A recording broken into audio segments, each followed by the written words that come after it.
Right. scheduling, like you have your actual to demand. And then you right. have Hey people to guys. call out. Howdy. Right. Thanks for joining us. Say, hey, you want some extra hours this week? Right. Well, and they basically told him to stand and operate like. That's literally what he's been doing. Is like they said, hey, which the hours are certain, you want to come in on certain days. That's fine. Yeah, That's what he's sometimes they can pick up. It was at 2:30. They can pick up a shift. And then Yeah. Donna booked the 2. Yeah. Because That's it's- what. Alright, I just wanted to make sure I'm not holding you guys. That's what. Yeah, you come up with it. We just kept pushing everybody. That's good. You guys don't want to be here all day. Right. So like that's how they get around the whole. Because well, he's just Yeah, you can take that one, right? Yeah, come on in. Like on the books, but he's doing them. How are you? All right, so back on. This is message for Pack 14 when they edit the video. Yes. So we have Housing Community Development Director. Introduce yourself and your team. Yes, it's Ron Strickler, here with Brett Sanders from Housing and Homeless Services. We're going to go over the 25-200 account first, and then we're going to talk a little bit about 10530, which is our Housing and Homeless Services. We're still in some discussion about that. First of all, thank you for giving us the opportunity to come down here. I know from a staff standpoint, people are excited about opportunities for growth with the city. So we do appreciate that as employees. When you look through the budget generally, well, before we get started, I'd like to add this piece in there. When we ran our revenue figures for HCDD this year, we're projected to bring in about $1.1 million in revenue. From housing community development through our different programs, which include the rental registration, landlord registration. We continue to see those numbers rise. And I think we could even see a little bit more growth through the Here's Home programming, depending upon, how those properties are divided up from homeowners. We still encourage home ownership, but we know that we have a very high rental rate in the city of Salisbury. It's about 70%. And that program continues to be successful. The additional revenue items that we are, creating are through clean and lean services and citations, rentals at the community center, which isn't a really high number, but it's something we're looking to expand upon once we increase that the size of Truett Street, which you all know we're in the middle of, and hopefully we'll have wrapped up here by September. That'll open up more opportunities to rent out the current space, the basketball court for sports-based programming, things like that. But generally, if you're looking at the budget, there aren't a whole lot of changes. We could go piece by piece, but I don't really even know if it's pertinent. Some of the things that we did increase funding in is strictly related to community relations. We want to continue to increase our programming at the community centers. Keep scrolling down through here. So in events, if you want to just scroll up a little bit, yeah. So with events, we increased some of those figures for each of the areas. So if you look at 513, they're each tied into a different account, 9500 and I think 95001. They just stand for each of the communities, our community centers themselves. So the first one is general, like we run our neighborhood walks, community events right out of the HCDD account. 9500 is Truett, and 90501 is Newton Street. So you can see we were able to shift some money around, keep that even playing field, but be able to provide more opportunities. As we do that, we needed to increase our we needed to increase, our ability to get the information out to the public. So we did increase some of our advertising accounts. The city in general, and I know I am very high on training opportunities for staff. We increased those items very minimally. The one change I think I will highlight is the COAT grant that we have, which is 5250. That was $30,000. We plan on reducing that to $25,000. As you know, we're increasing what we do in housing community development with Ann Street Village and other opportunities. So we had to allocate some money elsewhere. But other than that, there really weren't a whole lot of changes. We plan for equipment through, the Clean and Lean programs each year. Different things we have to do related to the budget. We just had to shift some money around. Based on the figures we had last year, a perfect example would be, community gardens. We don't spend as much money as we had budgeted last year, so we would allocate that money elsewhere. But if you have any questions about this, I'd be happy to answer them. Just the one, could you go back to the events? I just want to make sure I understand, because there's the 3 events, and you mentioned the 2 community centers, but could you just elaborate on the general? Yeah, the general events account is neighborhood walks. Generally that money and the other event that we do out of our office per se, if you want to look at it like that, would be Santa's workshop. All right, so some of the stuff we provide there, they're all community-based events. Nothing we do internally as a department. It's all everything we do out in the community.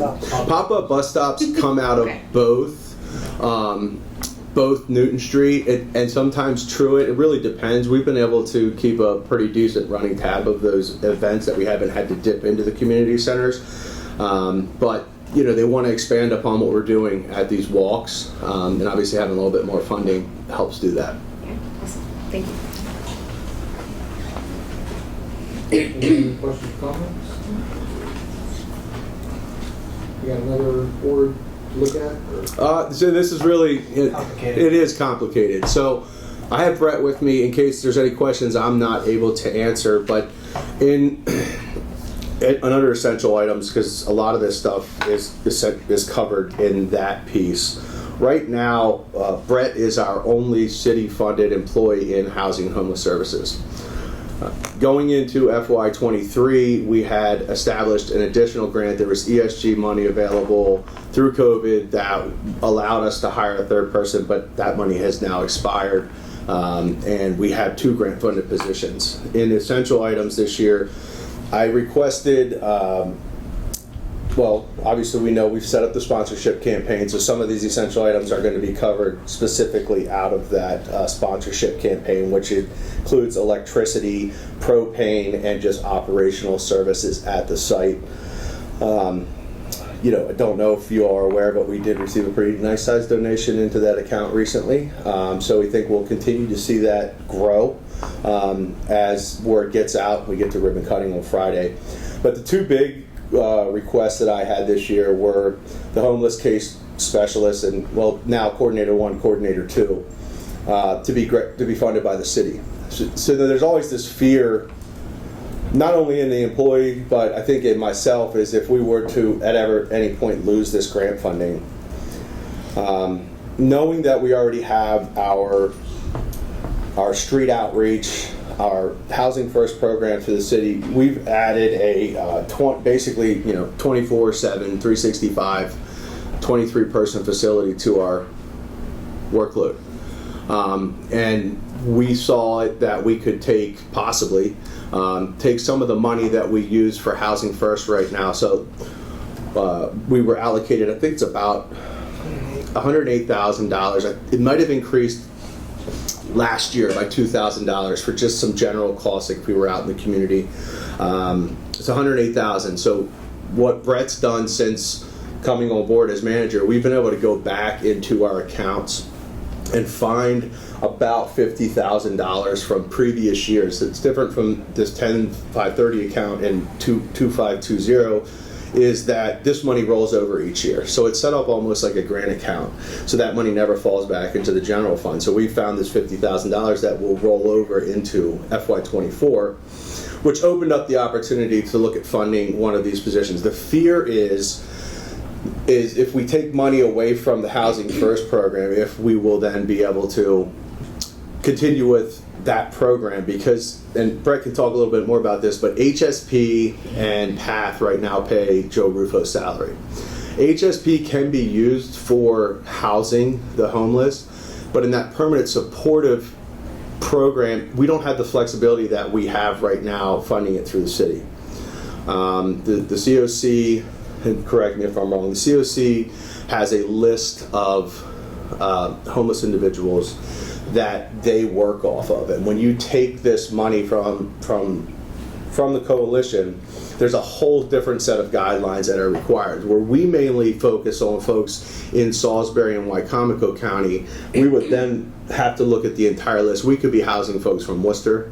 We could be housing folks from Somerset, depending upon when they were added to the list, length of homelessness, correct? Yes, I agree. So there are different stipulations that come along if we would take the HSP money and rather than use it to fund a position, to fund our Housing First program, that would really change the way we operate in a certain capacity. So if we would fund one position, I think it was about 60 with the new salary. I think it was 67,287. You know we have $500. We have about $50,000 rolling over, which would put us at about $100,000 for the year, which would take us right to about where we are right now with our funding. But then the question becomes, what happens in FY24? Is it FY25? Is this something we want to look at adjusting moving forward? I know one of the things we're doing as a team is exploring different grant opportunities that aren't specifically tied to our coalition. You know, we plan to have some conversations with DHCD because a lot of the funding that comes down to the COC is from Maryland Department of Housing and Community Development, whether it's funneled down through the federal government or just through the state government. We have opportunities to kind of look at that, and I think that's what Brett really brought to the team, is just a fresh perspective on how we, attack this. Because we don't want to lose that. Our goal of Ann Street is to ultimately move these folks into permanent supportive housing. We have the transitional site, we have the Housing First site, so we want to continue to grow that program. Obviously, that's going to continue to cost more money as we transition these folks out, in down the line. So it's just something to be aware of. I mean, my ultimate ask would be that we fund two positions, because to continue the street outreach, to continue the Housing First program, and then add Ann Street into it, I know that 3 staff members are going to be completely maxed out. And we do need to really look at adding a 4th. If we add just one person to the city funded, that allows us to move to 4 people through our grant funding and continue the same level of service that we have through Housing First right now. Yeah, just to echo what Ron is saying, we take a comprehensive approach, understanding that it's this continuum of transitioning from essentially homeless in the woods all the way to supportive housing. I think we're a little bit ahead of the game. So the earmarks and the restrictions for each pot of money comes with things that make it difficult. Some you fund people, some it's purely operations, some give the flexibility, and we are really trying to squeeze that money as best we can. The current structure works. It is also a nightmare for finance because of the accounting and personnel. So we're cleaning up. We're trying to do some different things. I asked Ron to make sure he talked about it today because it's complicated, but it's also very simple at the same time. Yeah, and from a reporting standpoint, he can speak to this if he wants, but right now we fund, the CTI grant is what funds Joan Harris right now. That's a relatively easy grant, but it's when you get into PATH, and I know I'm just throwing these acronyms out here, but it's basically 2 grants, PATH and HSP. So you have PATH and HSP paying a portion of our benefits. So I think it's 11 different accounts for benefits that you have to go in and reconcile each month. So that's 22 accounts that not only does Brett have to reconcile, but then finance has to reconcile. And then when we receive the reimbursement, they have to be dispersed to each individual account. It's really time consuming from that perspective, because it's hard to find a grant that will cover both salary and benefits. That's what we're looking to do right now. We're trying to identify new opportunities, but it's tough. And the way we are operating at Ann Street from a city standpoint, I would say is probably one of the only in the country that is looking at how we're doing it actually from this government standpoint. The majority of these sites are set up with nonprofit operators. We want to continue to search for that, but we're limited on the Eastern Shore. for our nonprofit operators that can handle such a capacity of a site like this. Now, when we find success, that I think that'll open up some doors for us, and we're confident that we will. But for the time being, it's just I don't want staff to get to a point where there's just reaching exhaustion, and I just think it's very important that we consider this. Four folks would make it a lot easier than 3 to continue offering the same level of service, and then really give all we're promising to the folks that we're bringing into Ann Street. So as he said, just to kind of wrap, what does that actually mean in terms of dollars and cents? Of one of those positions, line 63 or 64, with money that was found, about $50,000, we can get pretty close with found money, essentially a one-time use of surplus in a sense of money, to bring Joe on full-time, buy us a year to figure out if there's other monies coming from the state or Secretary Day or other grant sources, still be able to, and then potentially add on that 4th position in a grant-funded item, and it costs us about $17,000 all in additional funding that you all would allocate. Maybe less than that. It kicks the can a little bit, because then once that money runs out, we'd have to then commit to that or cut one of the grant-funded positions, or hopefully the sponsorship through Ann Street, there may be enough money running through that, or we've got some additional earmarks from the state that are significant portions going into homelessness.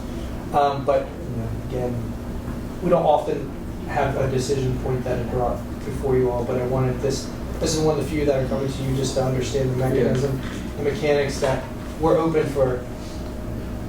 Well, I mean, I think it's, and I think I share the concern that when we hire someone, but it's a grant-funded position, it's, it kind of makes me a little nervous for that individual that, if the grant gets cut off, then let it go. I don't, to me, it's not the right thing to do. My thought, I mean, you look at it as a permanent position, and if we're able to help cover the cost of the grants, I don't know if that's the wrong perspective to take, but that's kind of, is there a thought on that line? I think that's a great opportunity. Honestly, I know having 4 people within that team will be able to sufficiently cover cover what we are trying to provide for our community in terms of oversight and resources. Us taking on Ann Street Village, we knew it was going to create some compression on our ability to manage all of that stuff and continue to do some of the street outreach to the same level. It is a growing problem in our region, and it's like our success also is our issue, because the more we do great, the more people say, like, I will be homeless in Salisbury. So the demand becomes bigger. But it is, there's an investment that has to be done, so we wanted to bring it. I'm comfortable rolling. When I say rolling the dice, I think expanding it gets us to a better position to where we could be. But 50 is free right now, but next year it would be, you'd see it in the budget. It's kind of like the SAFER grant, yep, or one of those other ones where you get the grant money to create a position, but we know at some point we've got to own that position. So that's just my, because this is a commitment, and I think we've all committed to this. So it's so let us know, how we can help along that line. All the nuts and bolts of it is that number, and in at 67, we put $17,000. We fund that as a council level adjustment. We take the 50 we have. It moves Joe over to a full-time funded position, and we can hire a 4th person underneath Pat, HSP, and then they have 4 people moving forward, with Joe being a funded position out of the city. Next year around this time, that 67 will be included, so you'll see an essential item for the 50 of the Housing First, because that money won't, that carry forward won't exist. Does that include pennies? Yeah, that 67 includes everything. Yeah. And the other thing that we should consider is when we wrote the non-endowment fund with Community Foundation, we specifically added verbiage in there that it would not only support just Ann Street Village, it would also support homeless services. If we ever ran into a situation where we were tight with money for the Housing First program, that money can be allocated to support that as well. Obviously, with the money going first to Ann Street Village. But Understanding Ann Street Village, the oversight of that, we may have someone that's more specifically focused on that, but it is a team effort when it is to manage that, because it's part of the continuum. I have a question for clarification. Okay, so the second position, the coordinator grant position, that $61,663 position, is that's grant right now, or that's what you're proposing this budget? That's Joan Harris, who currently works for us, Okay. and is 100% fully funded through grants. And the one above that is Just for Joan Ruffo, grants. 100% fully funded by grants. So, yeah, So we need both those positions That was- to be converted to you're only looking for one. this year. Well, if we fund one of To those, go we would have forward. enough money still in our grants to be able to get to, it's really get to that fourth position. So we're not tracking a fourth position. We want to get a fourth position, whether that's through CDBG funds, a different allocation. We don't know where that other funding stream is going to come, but if we found it between now and whenever, we'd probably see a budget amendment. This would be an opportunity to expand their team. What it is it's saying we would pay for that with cash, but really it's going to be that we would be getting a fourth person. We'd have the opportunity to convert one of those. Those two would still remain. I don't know if I'm really good. Yeah, so if Joe were to be moved to city funding, we would backfill his position. And Joan is doing such a great job. So that I had asked for 2 positions to move to city funding. Now what we're basically asking for is 1. So Joe Rufo would move over to city funding, which then would open up that grant funding to bring that 4th person in. So then Joan and this new person would still be grant funded. Joan is through CTI, which is Critical Time Intervention. We are a pilot program for the state of Maryland for that, and we are doing a very good job of, I will say that, we've been commended on the work that we've done so far. So we think that money will continue to roll in. It's just a little wonky because it starts in April and they wouldn't move it to July to meet our fiscal year, so we have to do amendments throughout the year. And then we have that PATH HSP money. And hopefully we continue to see more money move to the region as, we set ourselves up as one of the top cities in the state of Maryland that's really addressing this problem in different ways, being creative. I think it's going to open up some doors for us. Just to speak a little bit about, splitting benefits and salary. I know you asked the question. If you would take the salary portion and grant fund it, and then take the benefit portion and city fund it. From a time perspective, for Brett, for finance, it would make things simpler in the reporting aspect. It also opens up, different opportunities. And I don't know if that's something that we're prepared to present right now, but I do think in the future that could be an opportunity for us to reallocate some funding through city benefits and kind of split it out that way if we wanted to look at that in the future. It's something to consider. Yeah. Because we don't. It's great sometimes when you get funding, but when you have to spend an extraordinary amount of time trying to make sure every penny is accounted for in your appropriate account, and when you got that many things, that's time. Yeah. That they could be devoted to. Correct. Other areas that are more important in their job function than that. I will say I think we are in the best place that we've been in a long time with that piece of the business. We've come up with a pretty good reporting mechanism that makes it a lot easier from that standpoint. Any other questions from the council on this? None. You got anything else? Any other critical items or any other? The other essential item that is funded, well, there's two that are funded. One would be an annual maintenance cost for Energov. We'll be moving into that system, which I think ultimately is going to free up some time for our administrative staff which then can assist spending more time reconciling grants, help writing for grants, because we're going to look to move that entire rental registration process. Is going to free up time for finance and move all that building online with online payments, because it's 2023 and it's time to move to an online payment feature. So, we're excited. It's a continuing training process, and they have to adjust to the way we operate, EnerGov does, so that way we make sure we have it right when we roll it out. And then the other one was item 7, that was co-compliance demolition funding. When we run into issues with current staff, level of comfortability and safety, right now when we do demolitions, we complete them internally with field operations.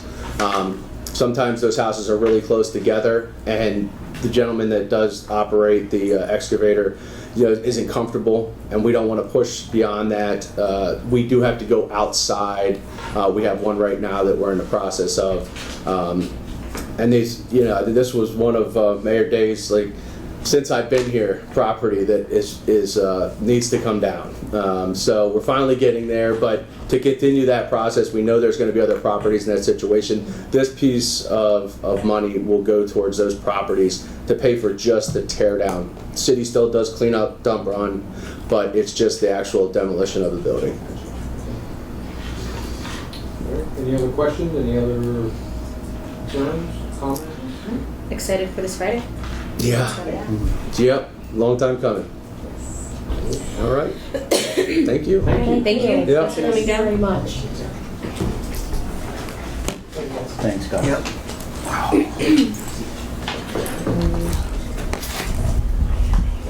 Hopefully y'all got some lunch.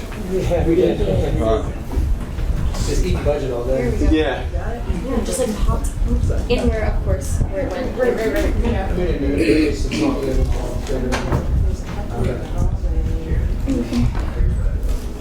Are y'all ready for the fire department? Are you out there? Yes. What? Great. Want the hoodie if it was hot. Sir, anyone? That didn't want the hottest. Oh, then I'll That's take the it. one you want, Chief. I will take it. Turn out here for You you. got 5D, 40, where? This is 1, 2, 3, 4. What if you count the dog? Don't have much. The dog gets priority, so are you kidding? Fastest puppy.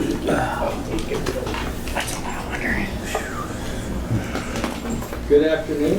Good afternoon. Y'all time to introduce yourselves for the Act 13 audience. Good afternoon. My name is John Thal, Fire Chief. Chris Obarski, Deputy Fire Chief. Darren Scott, Deputy Chief. Rob Frampton, Assistant Fire Chief. Paul, you have the floor. Excuse me. Floor is Oh, the yours. floor is mine. Well, I want to thank everyone for the opportunity to be here today. This is a very unusual budget presentation for the fire department. We're usually prepared to come in here to ask for a lot of things and try to defend and justify a lot of things. Today, what we really want to do is say thank you to the city administration for their support and the initiatives that they have placed in our FY24 budget and have been able to fund a lot of our initiatives. So we would just like to take a few minutes to hit some of those initiatives and talk about how they're going to benefit our department. The first one, and probably one of the major ones, is the pay. Being able to fund additional pay increases for our people, along with sliding our pay scale several steps, will go a long way in our ability to remain competitive with other agencies. We still have work to do, but this does help us move forward with the competitiveness of our positions. And not only by sliding the pay scale and allowing us to be competitive and to try to recruit new employees, placing people in their proper steps will certainly help with our retaining of quality employees. It's no secret, over this last year, the fire department has lost 13 employees. Unheard of in my 30 years of being with the city that the fire department would ever lose that amount of employees in a single year. And the majority of those people all left the city to go work for other fire departments because of pay. So this is certainly going to help stabilize our department for a while. Chris and Rob and Darren played a key part in this budget this year. Matter of fact, they did the majority of the budget for the department. So I would like to have them elaborate on some of their projects, if you don't mind. Good, Rob. Okay. So one of the increases that's being funded is the increase to our training in schools, which is significant for us. It's no surprise to those of us in the profession that getting paramedics are hard to do. It's hard to do. So last year the city offered an incentive for our current employees to attend paramedic school, and we were able to, between that and hiring, get 5 people into paramedic school and 2 more committed in the fall. So that's where that funding is going to, which allows us to address a huge need, not only that the city fire department experiences, but also other departments in our area. So again, thank you for that. An additional area is our hazmat supplies. As you've probably seen the TV commercials with the lawyers, PFAS has been a hot topic over the last couple of years. It's predominant in firefighting foam. There's been a lot of legal cases as far as cancer-related illnesses from exposure to firefighting foam. So the state of Maryland, as of 2024, January 1, has made it illegal to have those. So we had to get rid of all of our foam. Of course, the great state of Maryland tells us we have to get rid of it, but they don't really give us any money to replace it, which is about $30,000 to do that, $35,000. So we appreciate the money to be able to replace that foam. Additionally, consulting fees. We were able to get funding for that to continue that. Also, the fee went up. You guys were kind enough to give us the money to help cover that. This will help with our peer support. From 2014, this is just some statistics. From 2014 to 2020, firefighting has seen more deaths by suicide than line of duty deaths. We're 5 times more likely to suffer from PTSD. So we appreciate that effort to look out for not only our physical well-being, but also our mental well-being. So piggybacking off of what Chief Ubarski was talking about, there's also funding allocated to increase our medical physicals so that they now will include cancer screenings as well as mental health assessments. Those are 2 things that we, in our annual physicals, were not addressing. And from 2002 to 2016, 61% of the fire service line of duty deaths were a result from cancer. Most people think it's heart, but it's actually cancer. Cardiac disease was only 18%. So the funding will allow us to screen for 7 different types of cancers. Also provide referrals for our providers to get cardiac calcium scores done, which will assess their heart, as well as low-dose lung CT scans. We've lost several people in the area and have several people currently experiencing significant job-related cancers. So this is an area that we never really addressed in the past, but it's an area that we're now going to be able to offer this to our employees. So that's for their better, again, their better health and also their mental health, quality of life, and PTSD. So that's significant, and that's a true thank you from everybody for that. Maintenance contracts. So as most of you probably are aware, we should be, before the summer heat really gets here, should be getting a new HVAC system put in at our fire station 16. Along with that, we wanted to get a maintenance contract to obviously keep that system running for a longer period of time. And you guys were able to find the money to fund that maintenance contract, and we really appreciate that for that heavy investment of that HVAC system.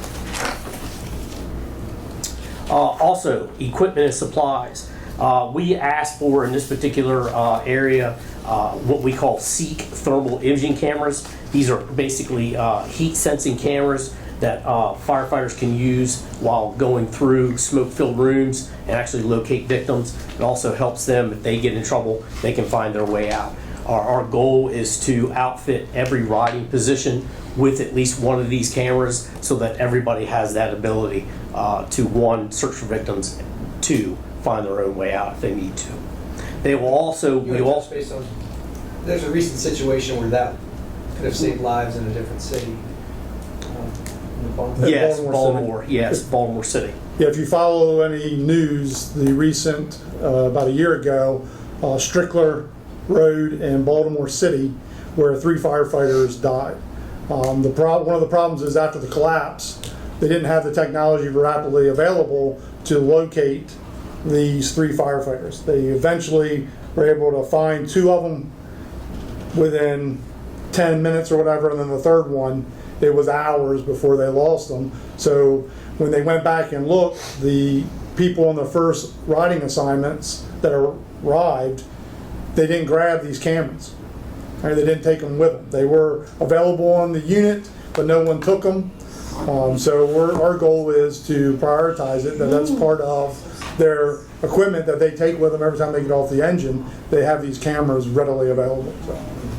What makes these Seek cameras unique is that they're small and they'll actually fit right on the breathing packs. They actually clip in. So you almost can't forget them. Once you put the pack on, you're putting the Seek camera on as well. So it goes with you when you go into the structure. Also, we're looking to purchase basically their plugs that go into EV vehicles so that if you ride around Salisbury, I see more of these EVs coming around almost every day. So we're starting to run into them in accidents, vehicle fires, that type of situation. So these plugs, actually, we can use them to plug into the vehicle, and it tricks the vehicle into thinking that it's charging and shuts the electrical system down. So it makes it more safe for us to operate with the vehicle. So we're looking to purchase those to start putting them on some of our equipment. So if you're cutting or doing anything, Cutting, any firefighting, removing victims out of vehicles due to an accident or rescue, yes, we'll be able to shut down that unit so it makes it safe for us to do our job. So the main focus of our budget was really firefighter safety. It's losing people because of cancer, the safety of having thermal imaging cameras readily available, working on these new electronic vehicles that, we're not familiar with because they're just coming out on the market. So everything we try to do was about their safety. So we will entertain any questions or comments. Council? The heat-seeking cameras, how do they work? If it's on you, is it any way one of you could find the person by the camera, or how do they work? You mean a victim or our own people? When your own people. Yeah, well, the cameras will be on the air packs that the firefighters will wear when they go into the structures. Mm-hmm. We have additional cameras as well. We have larger handheld cameras as well.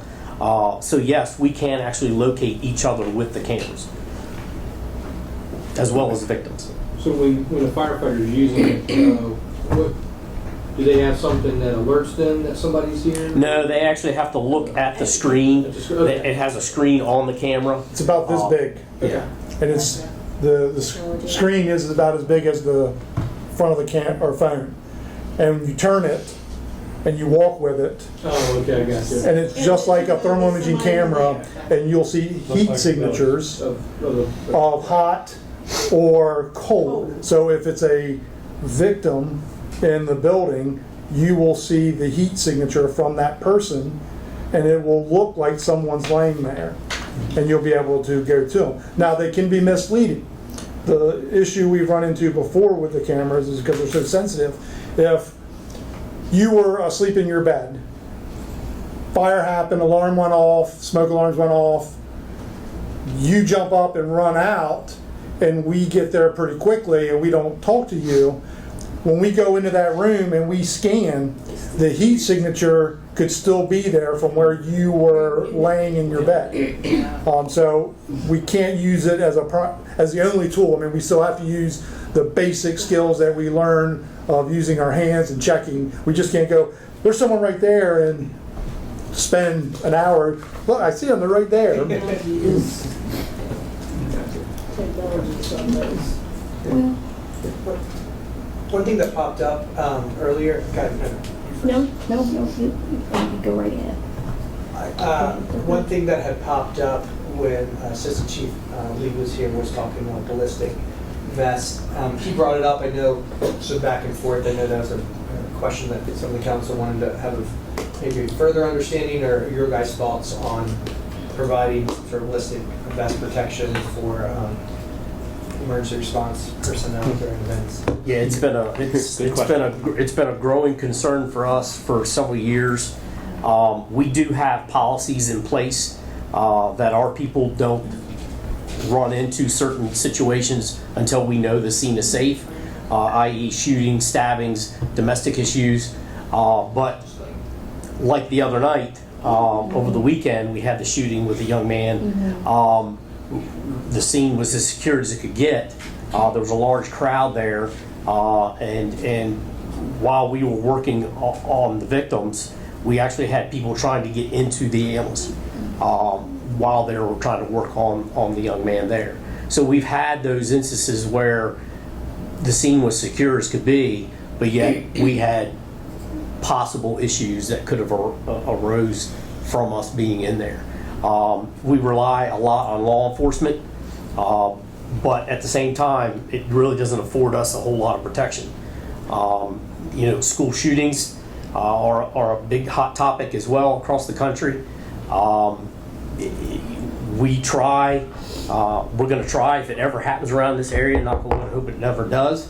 But again, if we ever have a situation like that, we really are going to have to rely on law enforcement to protect us while we're trying to make entry into some of these situations with no real protection for ourselves.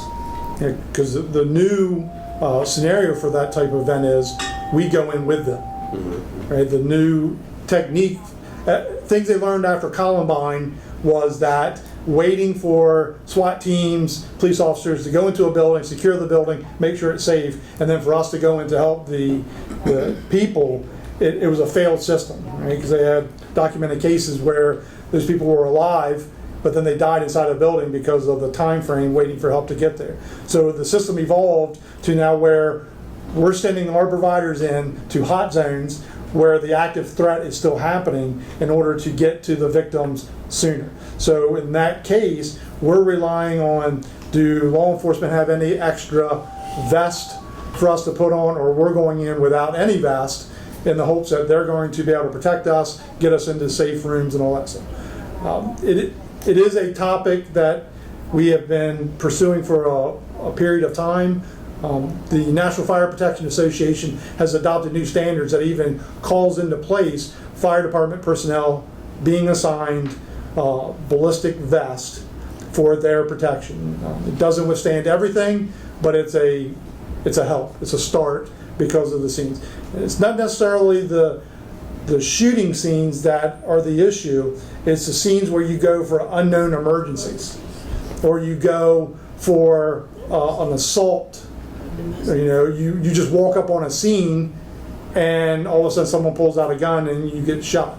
There have been documented cases where someone has set something on fire, and when the fire department get there and they're getting off the unit, they start getting shot at just going to a regular fire. So it's the unknowns that worry, that keep me up at night with my ceiling fan moments. I have another question, and it's about the heat-seeking cameras. How many would you need, and how much are they? The new smaller cameras that we carry on the packs are about $500 a piece. They're funded. What are they under, by the way? Because I was going through. And how many do you There's need? some things that I feel like it could fall under. I didn't know what it was. What's it under? Line Equipment. items specifically. Because there was like equipment and maintenance. I wanted to make sure that was the. It's under Or machinery and equipment. 24035 546 012 equipment supplies. Perfect. Thank you. Is it under the? That's where the funding for those cameras are located. Perfect. Thank you. We just had a couple equipment titles under the same to the engineer. Thank you. So, back to the vest. Are there potential grant funding? Is there potential grant funding available for it? Have you applied for it? We have not at this time. We will certainly apply with the hopes of getting it through an AFG grant or some other type of grant. We had worked with the police department at one time, was talking about their ability. It's easier for police officers to get grants for vest than it is for fire department. And we were trying to work with them to see if the ability for them to apply for vest for us exists. And that's what we're still working on. Your sizes. Yeah. Would those grants cover the entirety of it, or would we need to cover a portion of it?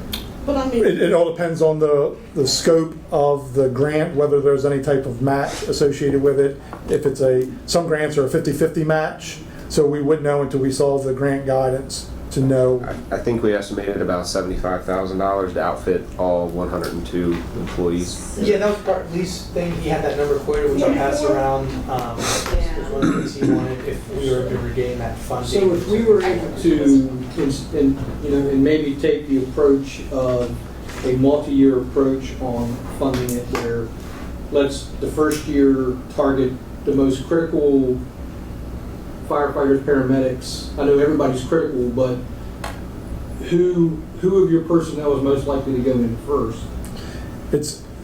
That would be very difficult to answer because they all rotate through riding assignments and positions, and the vests are designed for each individual person. Yeah. So that's what they explained to us earlier.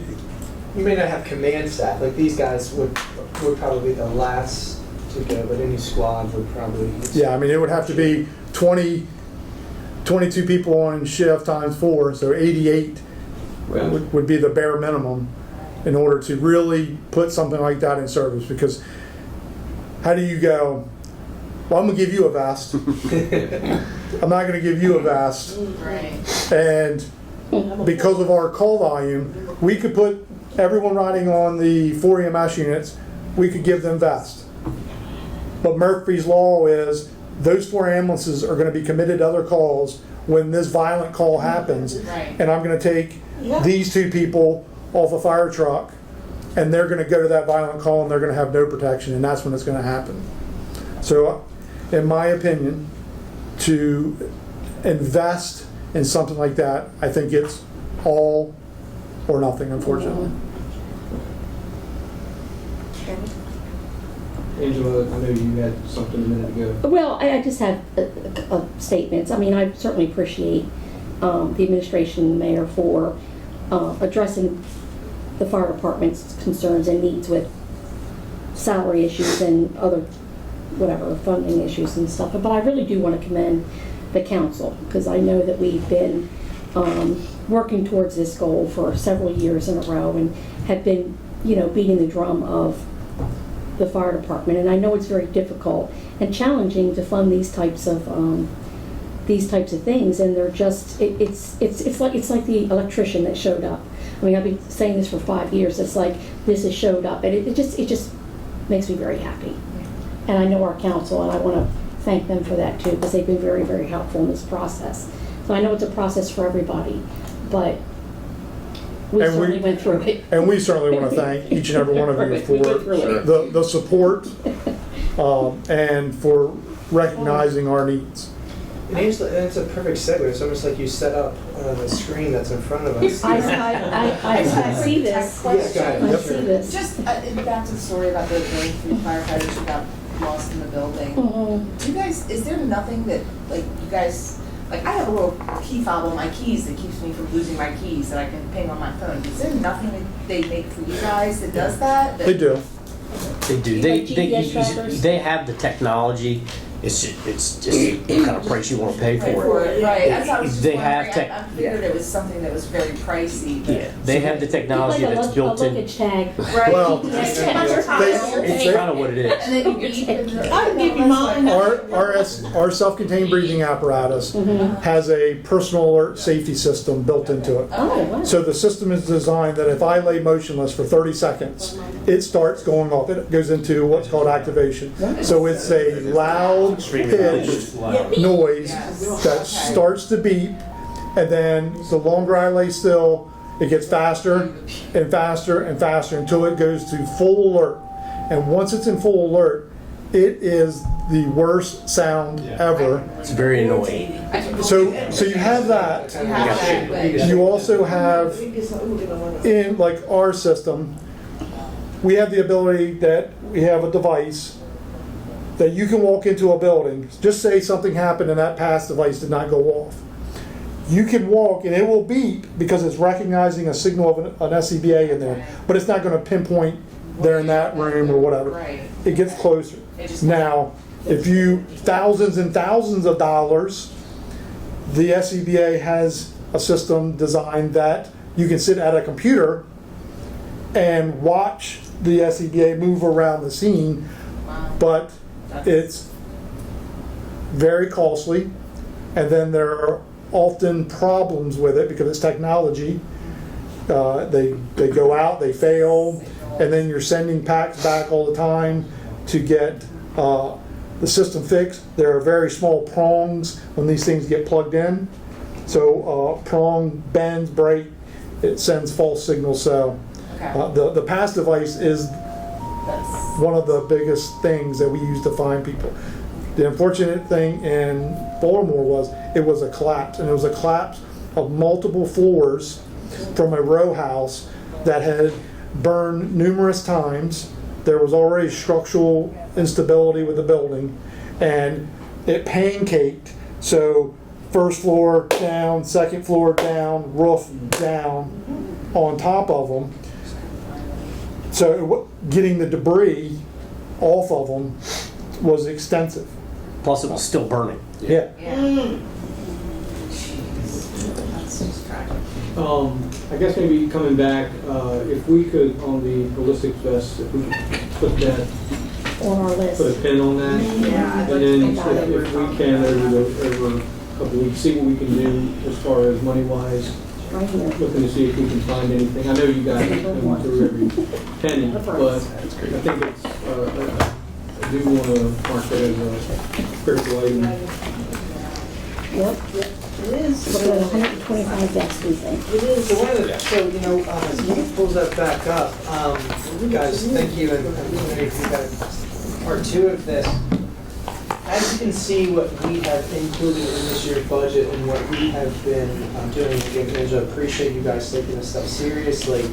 We're not talking about grandiose ideas, we're talking about the safety of our firefighters and our team, having well-trained, well-qualified individuals who are safe themselves personally and are riding on apparatuses that are functional and safe.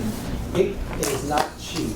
It is costly to do what we do and provide a level of care. We take this stuff very seriously and want to invest in this. And with that comes things like this. And this is a new concept.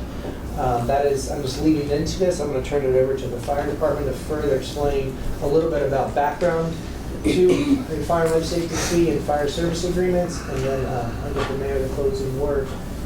So turn it over. See if you can drive. Okay. So when we talk about the fire service fee, first thing we're going to talk about is just the fire service agreement and a little bit of the history of the fire service agreement. So for years and years, there's always been a document that existed that provided some type of reimbursement back to the city from Wycomico County for services that we provide.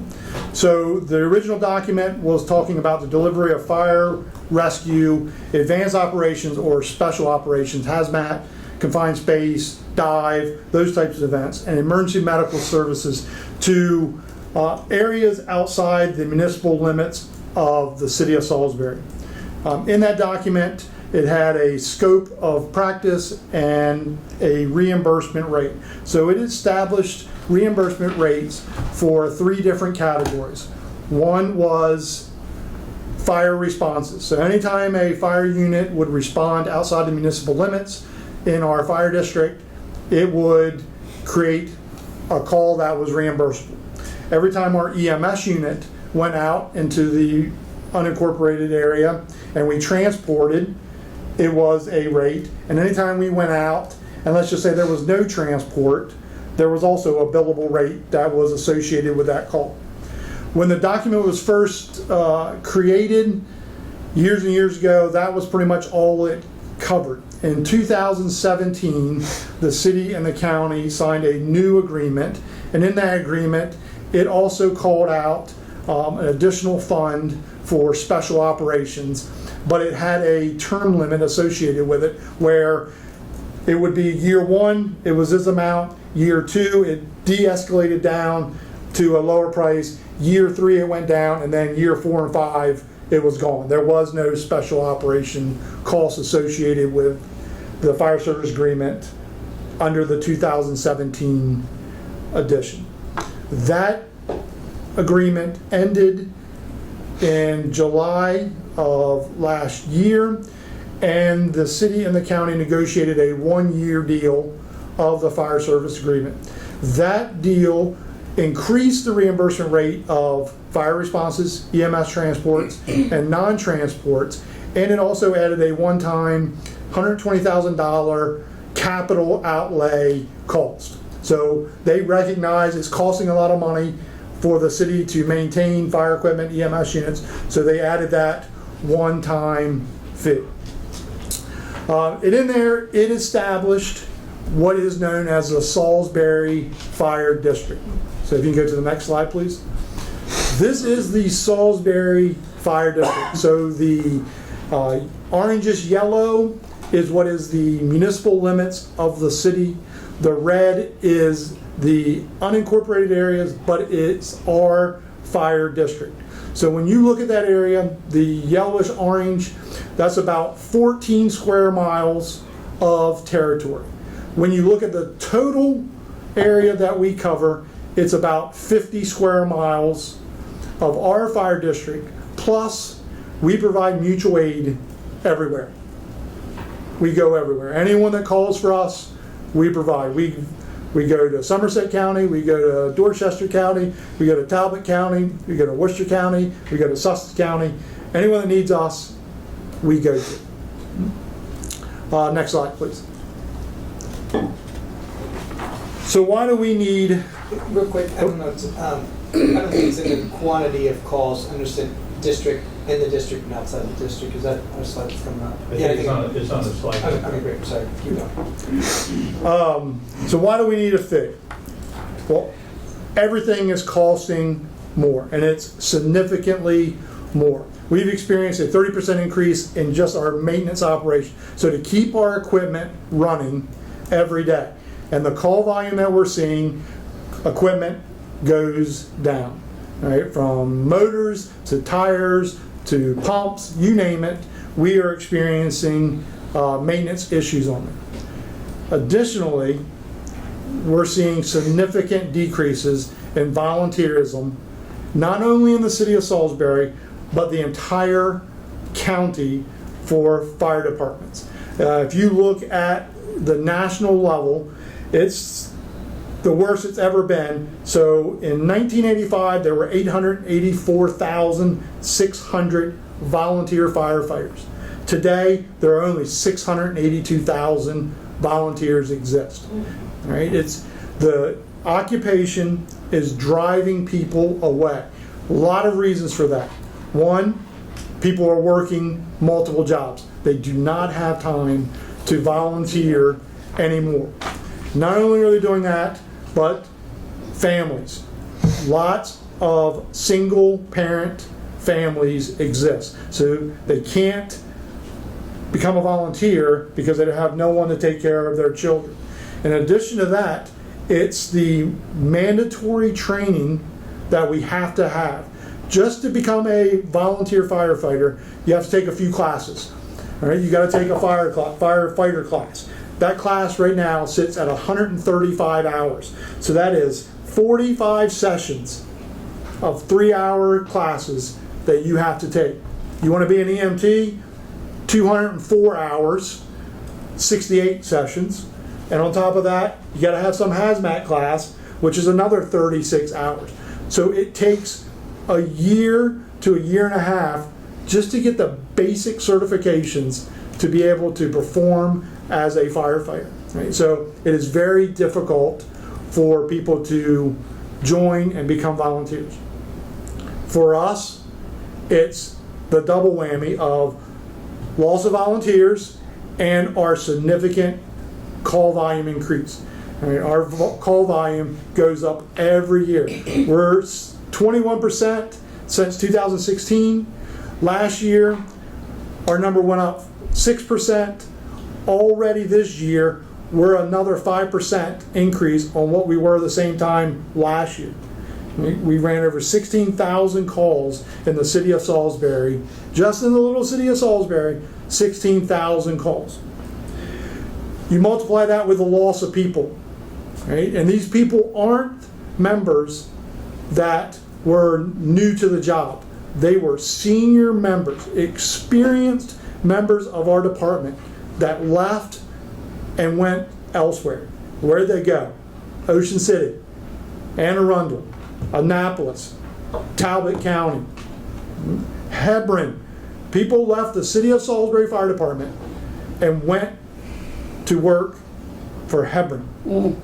Right? That should say something about why people are leaving us to go elsewhere. We're no longer competitive in the market to recruit people. A couple examples, because we love examples. Annapolis. Right? You think of Annapolis, big city, their pay. So a starting EMT who's not even trained yet, their starting pay is $49,936. They go to the academy, and when they come out of the academy, they're making $52,000 a year. That's an EMT.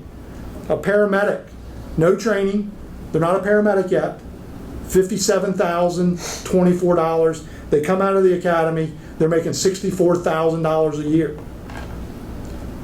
Our department to the east, Ocean City, EMTs start $48,035. Paramedics, $57,806. And not only that, it's the contractual obligations that these departments have made to their people. Ocean City's contract is calling, they will earn a 32% pay increase over the next 3 years. Every 6 months, they're getting either a 5% or a 3% pay increase. You look at this chart, right? I want you to pay attention to the yellow line. Annapolis. City of Annapolis runs 12,917 calls last year. Annapolis. City of Salisbury, 16,070. Ocean City, 6,524 calls. We're running 44 calls a day on average every 33 minutes. Ocean City, 17 calls a day. Annapolis, 35. Who's going to have the greater burnout? And not only are we busy, but you have to think about what they're covering those calls with. We're covering those calls. That's 16,000 calls. We're covering that with 2 engines, a ladder truck, 3 ALS units, and a BLS unit staffed with overtime. We have 102 employees. Annapolis, 143 employees. They're staffing 3 engines, 2 trucks, 1 rescue special service, 4 ALS units, and 2 BLS units for their call volume. Yet we're handling a significant more than them with less equipment. It is causing significant mental health of our providers. Next slide, please.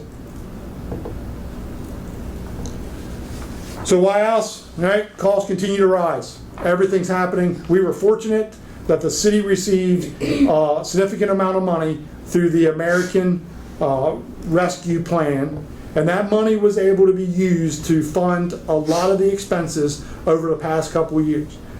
Unfortunately, that money doesn't exist anymore, and you're not getting any more of that money from the federal government. Our expenses, turnout gear, 5% over the last 4 years, and we just got hit with a 12% increase in our turnout gear. So just to fit a firefighter with turnout gear, it costs about $4,200. A coat that we wear now is $1,600. A pair of pants, $1,300. And we're waiting a year to get it. Our medical supplies. All right, COVID was bad. When COVID happened, everything went up. Prices, everything. We were paying $300 for a case of gloves that we used to buy for $100 and some. It's unbelievable the cost of our medical supplies. This little needle, one needle that we use to start an IV on someone, $110 now, and we have to buy them in a box of 5. Everything costs so much more money for our department. Our vehicles, well, you've seen the cost of vehicles in our CIP. I mean, our rescue truck, $1.6 million, and the price is only going to continue to go up. The new standards with the emissions has forced companies, especially motor manufacturers, to redesign motors to fit an apparatus that meet the new standards, and the fee associated with that is over $90,000 to go into a motor. All of our maintenance increases, because of specializing in the maintenance of fire and EMS equipment, the hourly rate, we've absorbed 35%. The DOT testing that we have to do every year has gone up 16%. Our pump testing's at 17%. Our annual inspections are at 25%. And just the cost of parts have went up 45% over the last couple years. Next slide, please.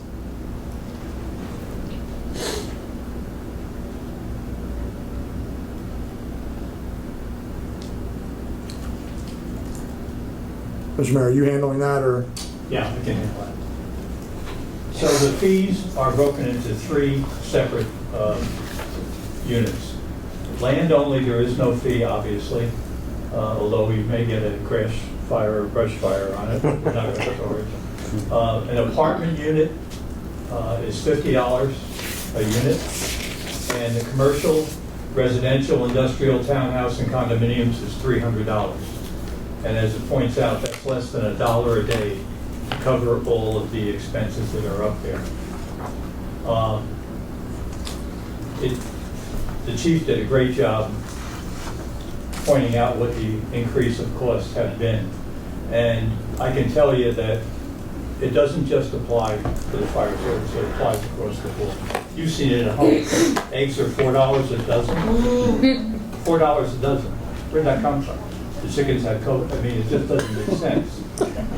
So this fee will allow us to do what we need to do to protect our individuals.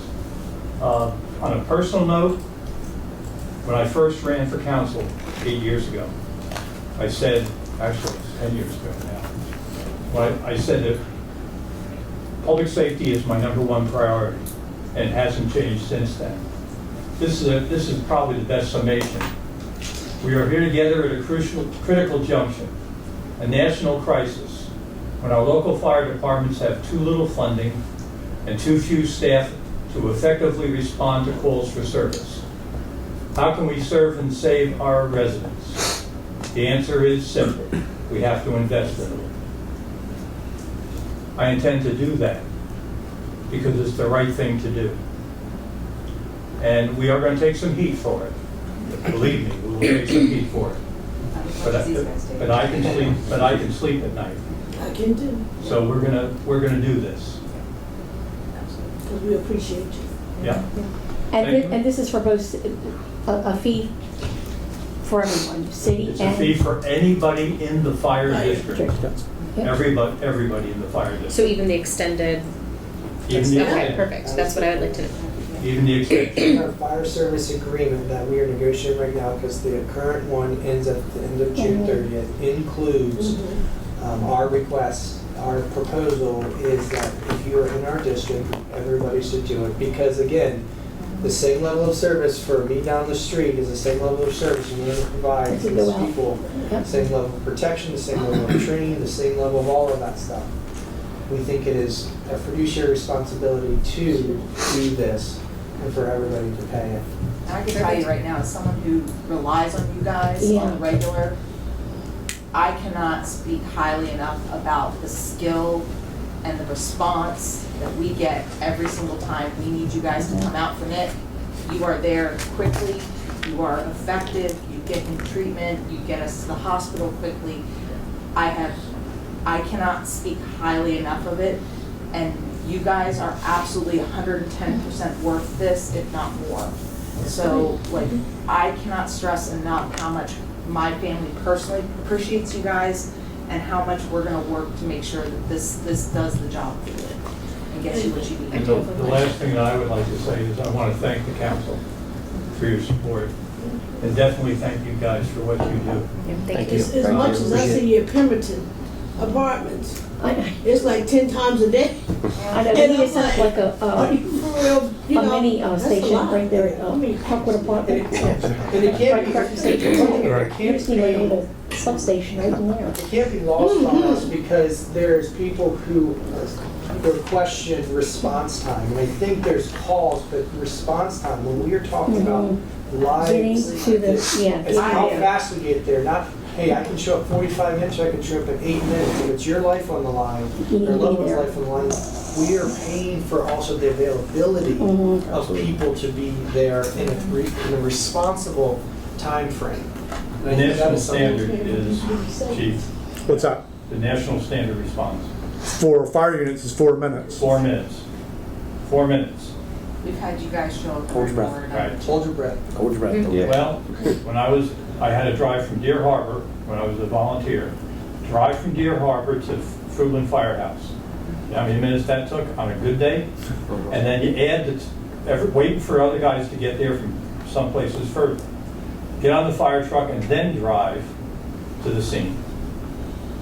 Tremendous disadvantage.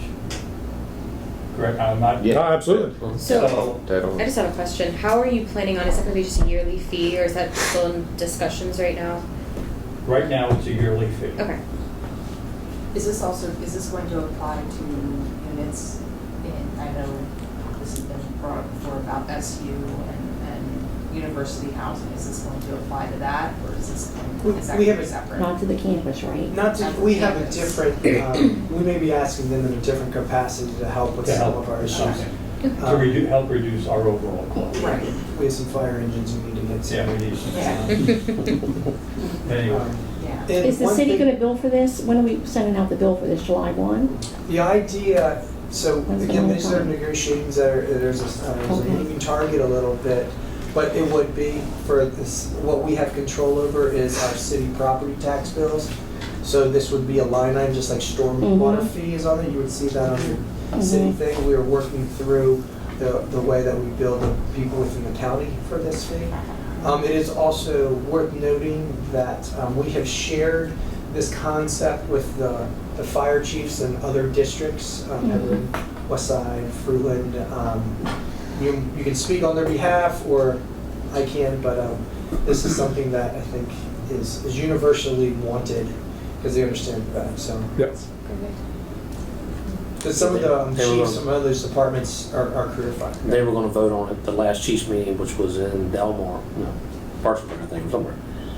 And they didn't know all the details, but they were all, 90% of them were in favor of doing this. But again, the county's gotta move forward with it. And- Because just as much as we're hurting, they're hurting Yeah, just as bad. absolutely. I mean, the costs involved, you know, if it's affecting them as well, they recognize to be able to effectively respond to their residents in their towns and around their towns, and their costs the same as ours. I mean, Yeah, everybody- No change, everybody's struggling. just the name on the side of the fire engine. Yeah. There's not one fire department in Wycomico County that is a volunteer fire department anymore. They are all combination fire departments because they've all had to hire EMS staff to cover the call volume. And when you're not producing enough trained people because people aren't coming out of college with their paramedic certifications or licensure, and people aren't doing the 204 hours in EMT, all that's happening is we're robbing Peter to pay Paul constantly in every department. I'm gonna pay $20 an hour to get paramedics. You're gonna leave, pick the department, you're gonna come to work for me. The next department is gonna pay $20.50. You're gonna leave me to go work for that person, and that's all that's happening in Wycomico County, Worcester County. I mean, Worcester County finally all got together and said, this is what we're gonna pay to stop those things from happening. The one other thing I'd say is just from statistics, within our Salisbury Fire District, of the 16,000 and growing calls, approximately about a third of those calls are outside of the municipal boundaries. So it is just as important for beyond the city for people who are receiving the service to pay for the service. So with the moving target in mind, is there a rollout plan to give residents a heads up, even though I know you're in There are negotiations? two publications going out the Okay. next 2 days. Next Tuesday, there will be a press conference where the press will be there and we'll go over the available. Thank you. And press event, press release or not. And a press release goes out to communities. Okay. Thank you, guys. Appreciate it. Sure, thank you, guys. Thank you. Yeah. Thank you. Thank you. Thank you. Appreciate it. Thank you. Okay. Warm in here. See you, Jeff. It is getting warm in here. Well, no, I'm not.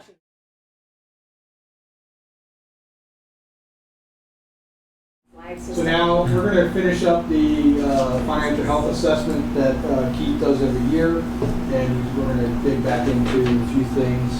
Any questions, feel free to ask. Keith?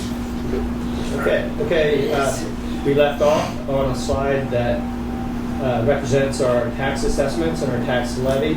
Now, this same slide is in your budget book, but we like to point out the assessments are here for real property, personal property, and the total.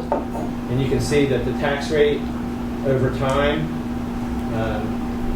since 2009 through 2024 is here. And again, the tax rate for commercial was increased by 15 cents per hundred, is represented here. And you can see the tax levy, this is our estimated taxes based on this total assessment, has increased from 28 million to 31 million. And that's more or less the bottom line. Next slide. We've already gone through our increases and our decreases in revenues. We have some personnel changes, fortunately, since the departments have already come to see you. Much of this has already surfaced, but just generally, a 6% global increase was included for the majority of personnel, and except for police officers and fire who received a minimum of an 8%. In addition, there were some market rate adjustments and career ladder updates, merit increases. Health insurance increased by 2% this year, which was better than it could have. That was pretty good. I do have a question. So, sorry. Sorry, no, anytime, please interrupt. How are we comparing now with this scale adjustment in terms of competitiveness in other markets?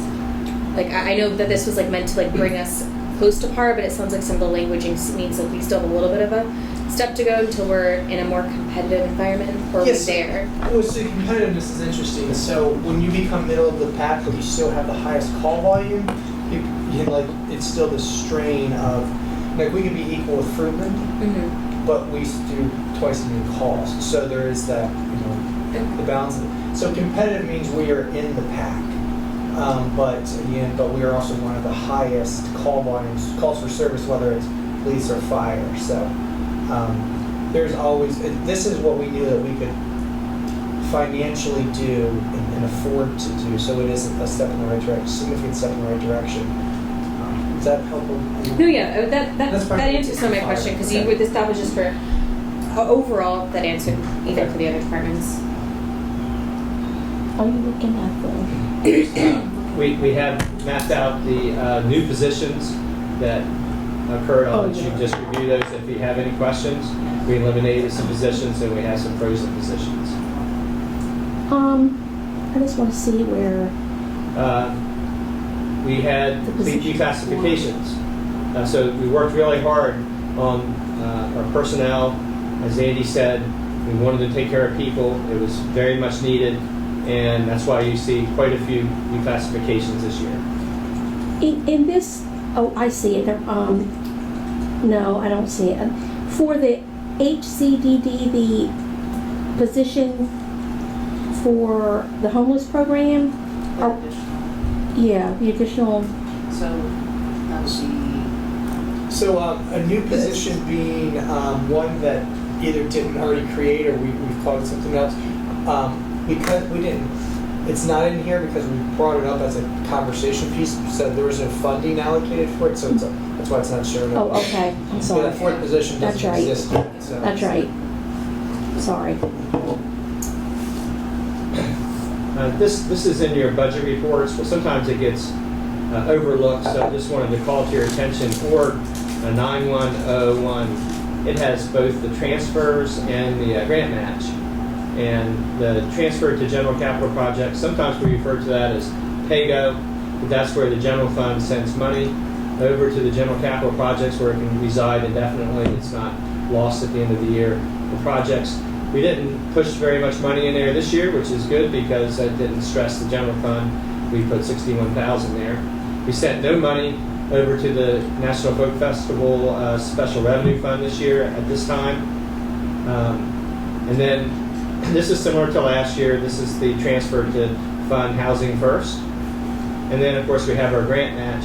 And the detail for the grants that this grant match supports is in Schedule C of the budget ordinance. You can actually see all the individual grants that this money corresponds to.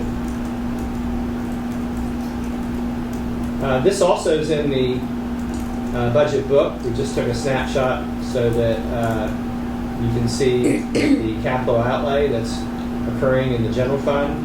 Some of 1.1 million is coming from general revenues, and 265,000 is coming from lease proceeds.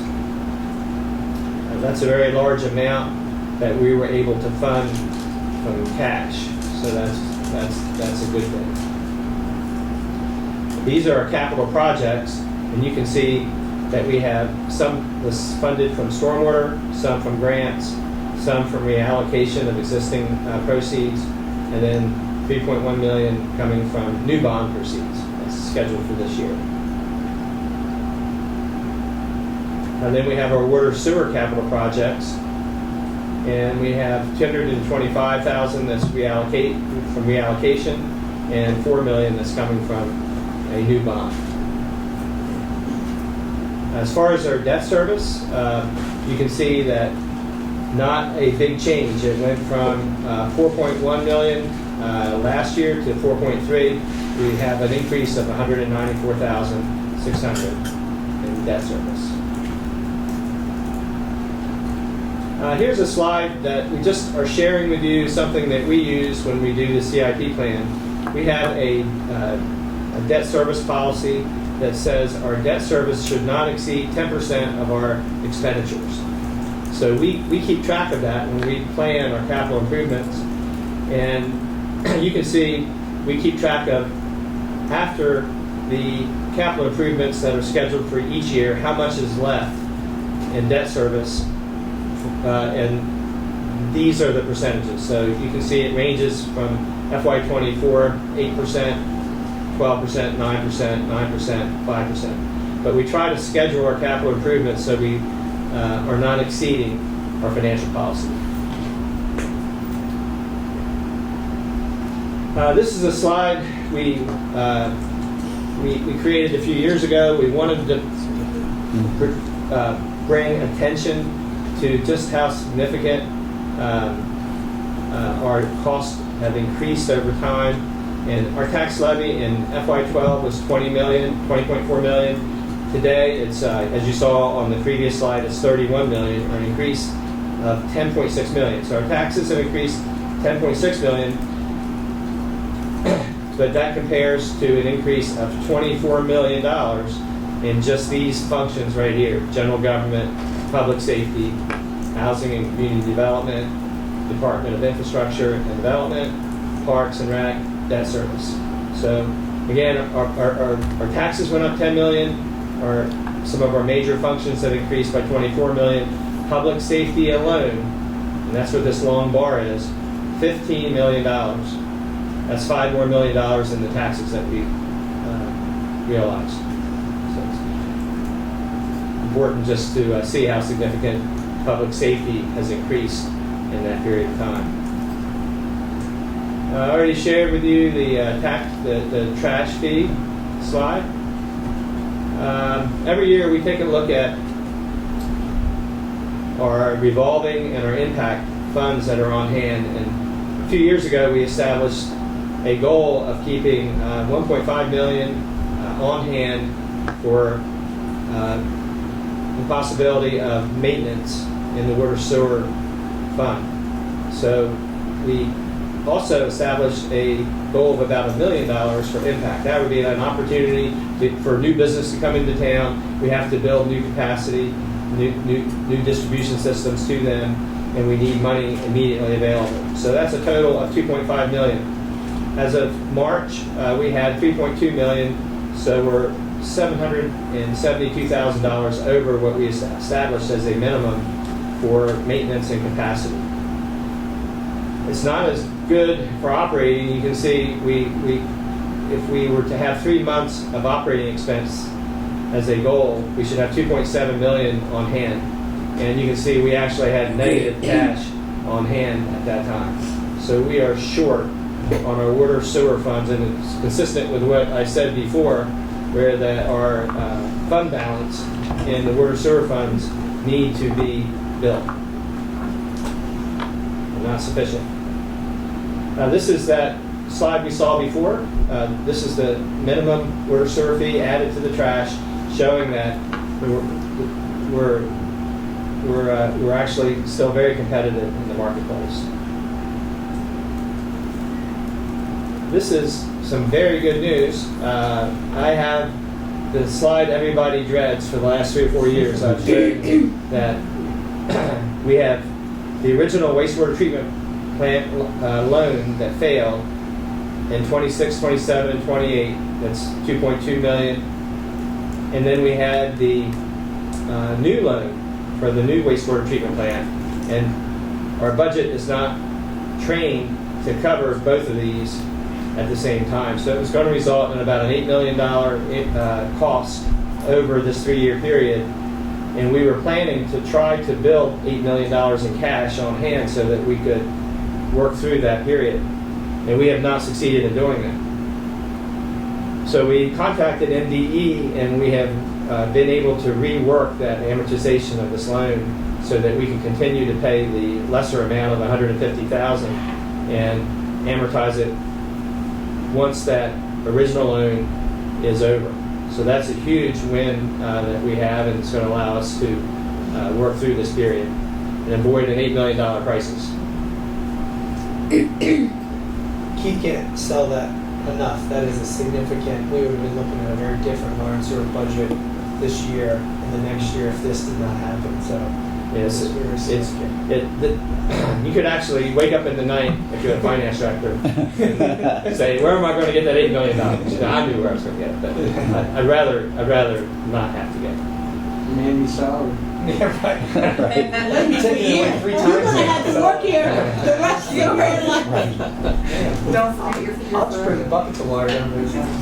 Uh-huh. It was not. Scary.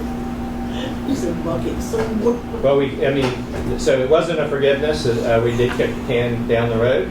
You can see it goes to 3.6 or 2.7, but we can afford that increase per year, whereas the 8 million in a short period of time, would have been a big hardship.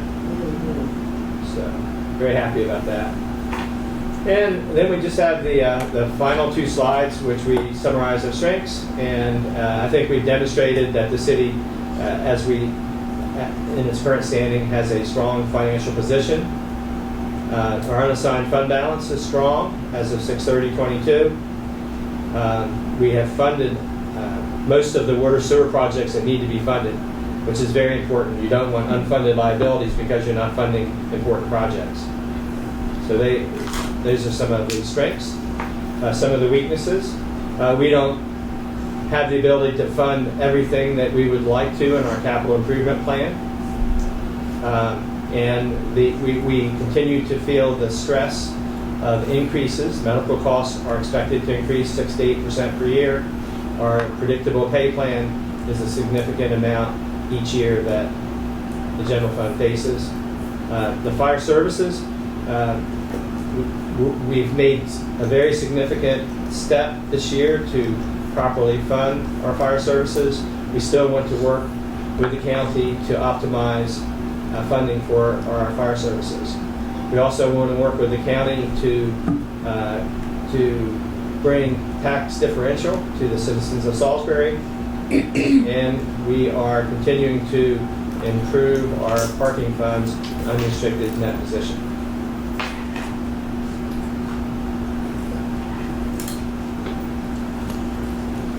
Any questions?